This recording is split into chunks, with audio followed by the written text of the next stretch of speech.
Hello students, welcome to RNM Academy channel. Students, today you will learn two more terms. एक है specific heat capacity और दूसरा है change of state. तो पहले बात करते हैं specific heat capacity. तो what is specific heat? कई बार हम specific heat भी कहते हैं, specific heat capacity भी कहते हैं, meaning it's same. तो specific heat क्या है? It is the amount of heat required to raise the temperature of 1 kg of mass by 1 degree Celsius or 1 Kelvin. आप इमेजिन कर सकते हैं हमारे पास 1 kg मास है और उस मास का हमें टेम्परेचर बढ़ाना है 1 डिग्री सेल्सियस या 1 केल्विन बाय यूनिट मास। तो उसके लिए जो हीट सप्लाइड करते हैं क्वांटिटी, उस हीट को हम स्पेसिफिक हीट कहते हैं। अमाउंट ऑफ हीट रिक्वायर्ड, कितनी हीट चाहिए 1 डिग्री सेल्सियस टेम्परेचर बढ़ाने के लिए 1 केजी मास के लिए, उस हीट को हम स्पेसिफिक हीट कहते हैं। और वो स्पेसिफिक हीट को हम स्मॉल सी से रिप्रेजेंट करते हैं। It is denoted by small c और यूनिट क्या है जूल पर केजी केल्विन और लार्जर यूनिट है किलो जूल पर केजी केल्विन। और उसको इक्वेशन से ऐसे दिखाते हैं C is equal to Q divided by M delta t. Q means amount of heat required, q क्या है हीट रिक्वायर्ड की क्वांटिटी अमाउंट, पर unit mass means mass denominator में है, and delta t means temperature change, 1 degree का change हमें चाहिए तो डेल्टा टी।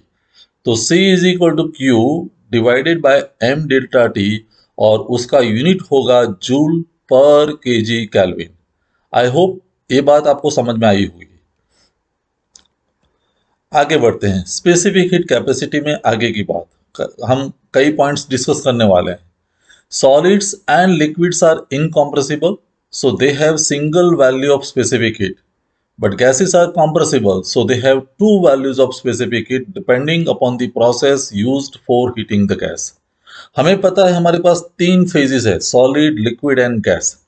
तो सॉलिड और लिक्विड जहां मॉलिक्यूल्स बहुत नजदीक हैं और उसकी वजह से दे आर इनकॉम्प्रेसिबल, उसको हम कॉम्प्रेस नहीं कर सकते, इनकॉम्प्रेसिबल है नेचर में। और उसी की वजह से सॉलिड और लिक्विड के बारे में एक ही वैल्यू स्पेसिफिक हीट की होती है, तो it has a single value of specific heat. लेकिन गैस की जब बात करते हैं तो गैसेस आर कॉम्प्रेसिबल, गैस को हम उसका प्रेशर बढ़ा सकते हैं। So we find the change in the volume when we apply some pressure. तो गैस के बारे में दो स्पेसिफिक हीट्स है। कैसे? Depending upon the process used for heating the gas.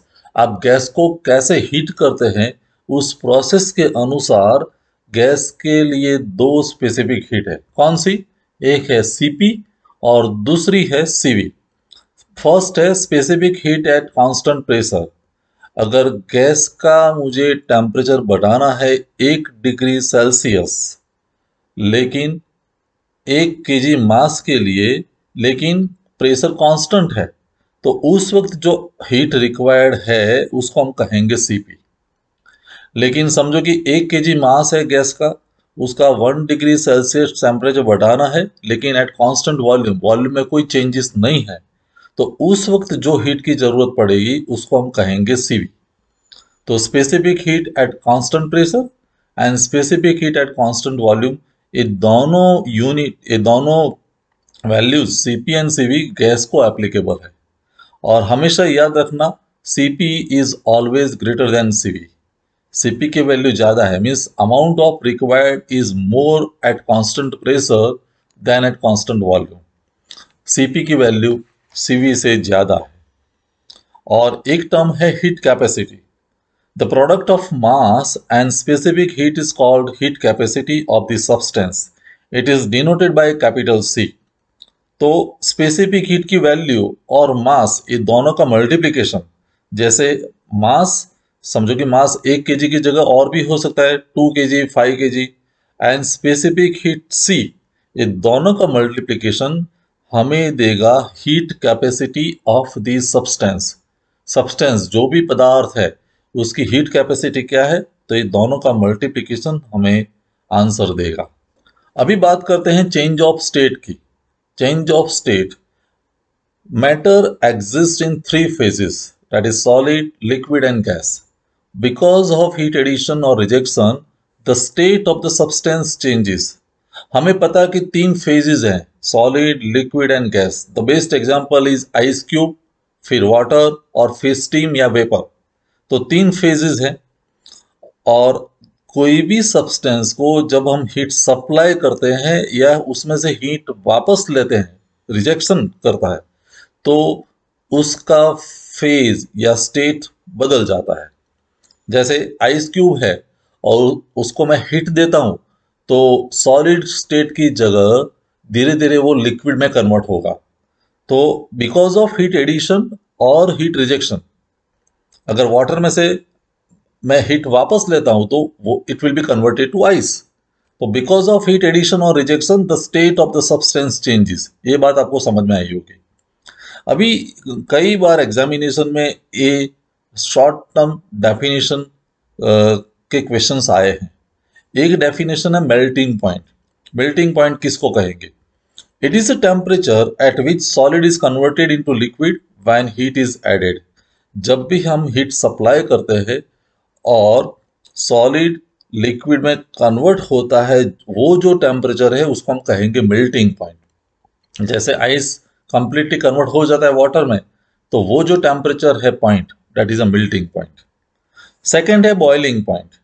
It is a temperature at which liquid is converted into vapour when heat is added. अगर वही liquid को हम और हीट देते हैं तो क्या होगा? धीरे धीरे liquid will be converted into vapour form. तो वेपर में कन्वर्ट होता है तब जो टेम्परेचर है उस टेम्परेचर को हम कहेंगे बॉइलिंग पॉइंट। ये दोनों point, solid to liquid means melting point, liquid to vapour means boiling point. एक और टर्म है क्रिटिकल पॉइंट।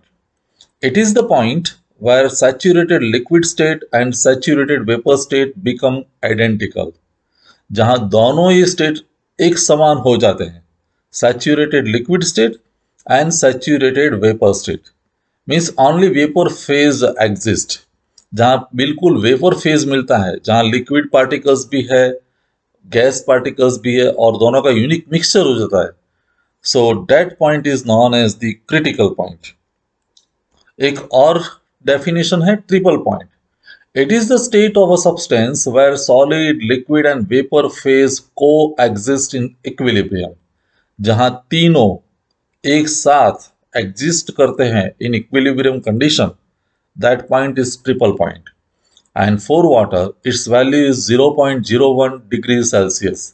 एग्जामिनेशन में या एमसीक्यू में ये वैल्यू आपको याद रखने की जरूरत है। For water the triple value point is 0.01 degree Celsius. Okay students, अभी एक मैं डायग्राम एक्सप्लेन कर रहा हूँ। कई बार एग्जामिनेशन में आप पुराने क्वेश्चन पेपर देखेंगे तो डायग्राम की मदद से एक्सप्लेनेशन मांगा है, तो ये डायग्राम मैं एक्सप्लेन कर रहा हूँ, PV diagram, change of state के बारे में। तो ये प्रेशर वॉल्यूम डायग्राम है और यहाँ एक कर्व रिप्रेजेंट किया है। अभी आप ये लेफ्ट साइड देखिए तो ये कंप्लीटली सॉलिड फेज है। जहां सॉलिड लिखा है वो लेफ्ट साइड वाला एरिया इट इज सॉलिड। फिर जैसे जैसे हम हीट सप्लाई करते हैं, मीन्स वॉल्यूम बढ़ने वाला है, सॉलिड का वॉल्यूम कम है, मॉलिक्यूल्स बहुत नजदीक है, लेकिन जैसे जैसे आपने हीट सप्लाई किया तो सॉलिड और लिक्विड वाला एक फेज मिलेगा बीच में, तो वॉल्यूम में इंक्रीज हुआ तो राइट साइड एक्स कोऑर्डिनेट पर वॉल्यूम की वैल्यू बढ़ती है, सॉलिड प्लस लिक्विड वाला एरिया है। फिर और भी हीट सप्लाई की तो यहाँ कंप्लीटली आपको लिक्विड फेज मिलेगा। एक कर्व के बाहर राइट साइड पर वेपर फेज है, वेपर। और यहाँ जो मिडल में जो पॉइंट है उसको हम कहेंगे क्रिटिकल पॉइंट, जहां दोनों फेज आइडेंटिकल है, saturated liquid state and saturated vapour state. अंदर वाला जो है, ये जो लाइन है सैचुरेटेड लिक्विड लाइन है। देखो एक कर्व के दो पार्ट है, लेफ्ट साइड वाला जो ये लाइन है उसको सैचुरेटेड लिक्विड कहेंगे, राइट साइड जो है वो सैचुरेटेड वेपर है, और इन बिटवीन जो ये रीजन है उसको हम कहेंगे लिक्विड प्लस वेपर। और एक बात थी ट्रिपल पॉइंट की, तो ये जो है सॉलिड प्लस वेपर एक साथ एग्जिस्ट करते हैं, ये वही रीजन है। तो इस तरह से आप ए चेंज ऑफ स्टेट के बारे में ए डायग्राम को एक्सप्लेन कर सकते हैं। और अंत में एक डायग्राम और भी समझ लेते हैं जो प्रेशर टेम्परेचर वाला डायग्राम है। और 3 अलग कलर से मैंने 3 रीजन दिखाए हैं। येलो कलर वाला जो है वो सॉलिड है, ग्रीन कलर जो है लिक्विड है, और यहाँ जो लास्ट जो कलर है वो गैस रीजन के लिए है। सॉलिड से जब हम लिक्विड में कन्वर्ट करते हैं तो यहाँ एक एरो दिखाया है। तो सॉलिड फेज में से लिक्विड फेज में जब जाते हैं उस प्रोसेस को हम मेल्टिंग कहते हैं। देखो, solid to liquid is melting. अगर रिवर्स प्रोसेस होती है हीट रिजेक्शन की वजह से, तो liquid is converted to solid, then it is known as freezing. उसको हम फ्रीजिंग कहेंगे। Similarly liquid to gas, that process is known as vaporisation. Liquid region में से गैस रीजन में जब प्रोसेस होती है तो वो वेपोराइजेशन है। और रिवर्स अगर होती है gas to liquid, it is known as condensation. Condensation. और एक रीजन है directly solid is converted to gas, that process in right hand direction is sublimation. उसको हम कहेंगे सब्लिमेशन। और रिवर्स अगर प्रोसेस होती है gas to solid, it is known as deposition. तो ये सिंपल कर्व है, लेकिन वो आपको 6 MCQ क्वेश्चन का आंसर देता है।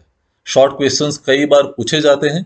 Solid to liquid it is melting, liquid to solid it is freezing, liquid to gas it is vaporisation, gas to liquid is condensation, solid to direct gas is sublimation, and gas to direct solid is deposition. और ये जो point है जहां ए से दिखाया गया है वो ट्रिपल पॉइंट है, और ऊपर एक पॉइंट दिखाया है वो क्रिटिकल पॉइंट है। तो ये ग्राफ समझने के लिए काफ़ी है, जहां से आपको MCQ के आंसर्स मिल जाएंगे। स्टूडेंट्स, आई होप आपको ये शॉर्ट वीडियो समझ में आया होगा। इंपॉर्टेंट टर्म्स जो मैंने बात की, specific heat capacity, change of state और डेफिनेशंस, वो सभी आपको समझ में आए होंगे। आगे आने वाले वीडियो में और टॉपिक लेने वाला हूं मैं। Thank you for watching. Thank you very much. अगर आपको ये वीडियो पसंद आया है और आप मेरी चैनल पर नए हैं तो प्लीज मेरे चैनल को लाइक कीजिए, शेयर कीजिए और सब्सक्राइब जरूर कीजिए। Thank you very much.